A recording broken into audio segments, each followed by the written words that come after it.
বিসমিল্লাহির রহমানির রহিম। আসসালামু আলাইকুম। মাছের আচার খেয়েছেন কি কখনো? আজকের রেসিপি তেলাপিয়া মাছের আচার। চলুন তাহলে রেসিপিটা শুরু করে দেই। এর জন্যই প্রথমে তেলাপিয়া মাছ কেটে ধুয়ে পরিষ্কার করে টুকরো টুকরো করে নিতে হবে।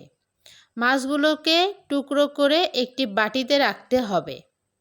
আমার টুকরোগুলো একটু ছোট হয়েছে, আপনারা চাইলে আরেকটু বড় টুকরো করেও রাখতে পারেন। এবার মাছের টুকরোর ভেতরে লবণ, মরিচের গুঁড়া এবং হলুদ দিয়ে আধা ঘন্টার জন্য ম্যারিনেট করে রাখতে হবে। ফিরে এলাম আধা ঘন্টা পর। চুলায় একটি কড়াই বসিয়ে তাতে অল্প পরিমাণে সরিষার তেল দিতে হবে। তারপর ম্যারিনেট করে রাখা মাছের টুকরোগুলো দিয়ে ভালোভাবে ভেজে নিতে হবে। আচার মানেই তো সরিষার তেল, তাই আজকের সম্পূর্ণ রেসিপিটাই সরিষার তেলে শেষ করব। মাছগুলোকে সুন্দরভাবে নেড়ে এপিঠ ওপিঠ লাল করে ভেজে উঠিয়ে রাখতে হবে।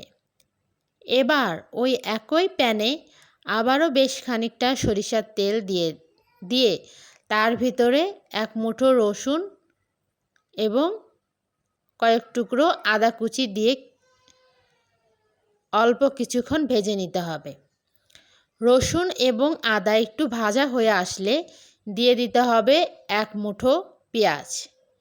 আদা, রসুন এবং পেঁয়াজ একটু বাদামি হয়ে আসলে দিয়ে দিতে হবে 2 চা চামচ আদা রসুন জিরার বাটা।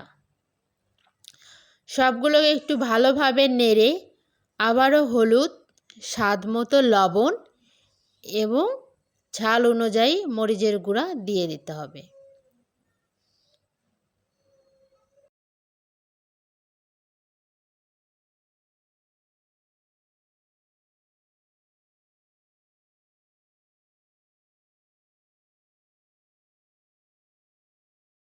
সবগুলো উপকরণ নেড়ে ভেজে নিয়ে এবার অ্যাড করে দিতে হবে চিলি ফ্লেক্স।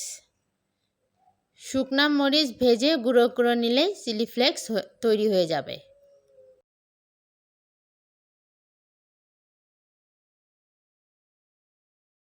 এবার অ্যাড করতে হবে 2 চা চামচ তেঁতুলের কাক।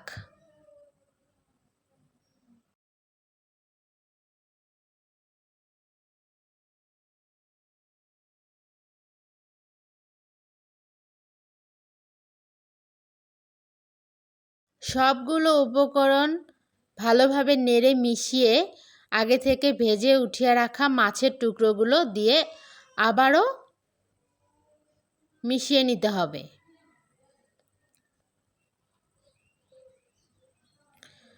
ঝাল এবং টকের ব্যালেন্স ঠিক রাখতে দিয়ে দিতে হবে 1 চা চামচ চিনি।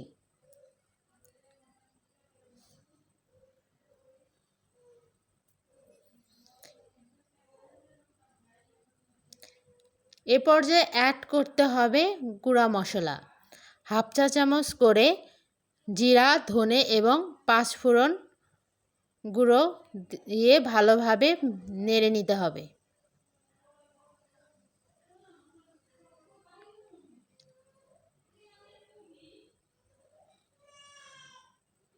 আচারটা সম্পূর্ণ হওয়ার 2 মিনিট আগে দিয়ে দিতে হবে 2 চা চামচ ভিনেগার। আপনারা যদি আচারটাকে বেশি দিন সংরক্ষণ করতে চান তাহলে তেল এবং ভিনেগারের পরিমাণটা বাড়িয়ে দিতে হবে। আমি বেশি দিন সংরক্ষণ করব না, তাই অল্প তেল এবং ভিনেগার দিয়েছি। এবার সবগুলো উপকরণ ভালোভাবে মিশিয়ে পরিবেশন করলেই তৈরি হয়ে যাবে মজাদার তেলাপিয়া মাছের আচার। আজকে বিদায় নিচ্ছি। আল্লাহ হাফেজ।